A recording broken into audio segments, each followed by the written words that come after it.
അയർലൻഡിലെ വിശാലമായ ചതുപ്പുകൾക്കപ്പുറം ജീവിക്കുന്ന സാധാരണ ജനങ്ങളുടെ വിശ്വാസമാണ് ബാൻഷി എന്ന മരണദൂത. ആരും നേരിട്ടു കണ്ടിട്ടില്ല എങ്കിലും വിശാലമായ ചതുപ്പുനിലങ്ങൾക്കപ്പുറം കാറ്റിൻ്റെ ചൂളമിളിയെ മറികടന്ന് കാതു തുളയ്ക്കുന്ന ശബ്ദത്തിൽ ബാൻഷി കരയും.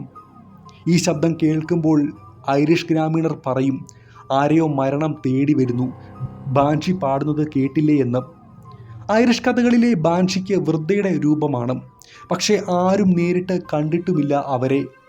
അതിൻ്റെ രൂപമെന്തെന്നോ അതിപ്പോൾ മനുഷ്യൻ തന്നെയാണോ മറ്റേതെങ്കിലും ജീവിയാണെന്നോ ആർക്കും അറിയില്ല.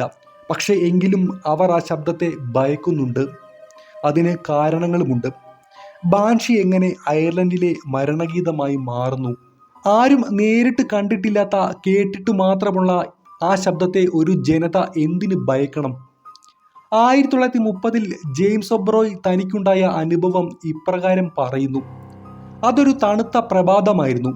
ദൂരെ വിജനമായ ചതുപ്പിൽ നിന്ന് ഒരു ശബ്ദം കേട്ടു തുടങ്ങി. ആർത്തു വിളിച്ച് കരയുന്ന ഒരു വൃദ്ധയുടെ ശബ്ദം പോലെ തന്നെയായിരുന്നു അത്. കൂടുതൽ ശ്രദ്ധിച്ചപ്പോൾ അതൊരു വൃദ്ധയുടെ ശബ്ദമാണെന്ന് അദ്ദേഹം ഉറപ്പിച്ചു. ഈ സംഭവം കഴിഞ്ഞ് താഴേക്ക് ചെന്ന താൻ കേട്ടത് ഒരു ദുരന്ത വാർത്തയായിരുന്നു. വളരെ കാലമായി തൻ്റെ സ്നേഹസാന്നിധ്യമായിരുന്ന അപ്പൂപ്പൻ മരണപ്പെട്ടിരിക്കുന്നു. ബാൻഷിയുടെ ശബ്ദം മരണത്തിൻ്റെ മുന്നോടിയാണെന്ന് അതുവരെ ജെയിംസും വിശ്വസിച്ചിരുന്നില്ല.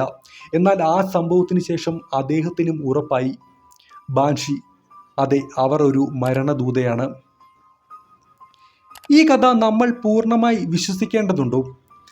നമ്മുടെ നാട്ടിലെ പാതിരാപ്പുള്ളുകളും ചില പക്ഷികളും കരയുന്നത് കേട്ടാൽ തൊട്ടടുത്ത് ഒരു മരണവാർത്ത കേൾക്കാൻ ഇടവരുമെന്ന് പറയുന്ന പഴമക്കാർ ഇന്നും ധാരാളമുണ്ട്. പക്ഷേ അവരിൽ നിന്ന് വ്യത്യസ്തമായി പ്രസ്തുത സംഭവത്തിൽ ഈ ശബ്ദത്തിൻ്റെ ഉടമയാരാണെന്ന് ആർക്കും കണ്ടെത്താൻ കഴിഞ്ഞിട്ടില്ല എന്ന വ്യത്യാസമുണ്ട്. ചതുപ്പുകൾക്കപ്പുറത്തു നിന്ന് ഇത്തരം ശബ്ദം കേട്ടപ്പോഴൊക്കെ മരണങ്ങളും അവിടെയൊക്കെ സംഭവിച്ചിട്ടുണ്ട്.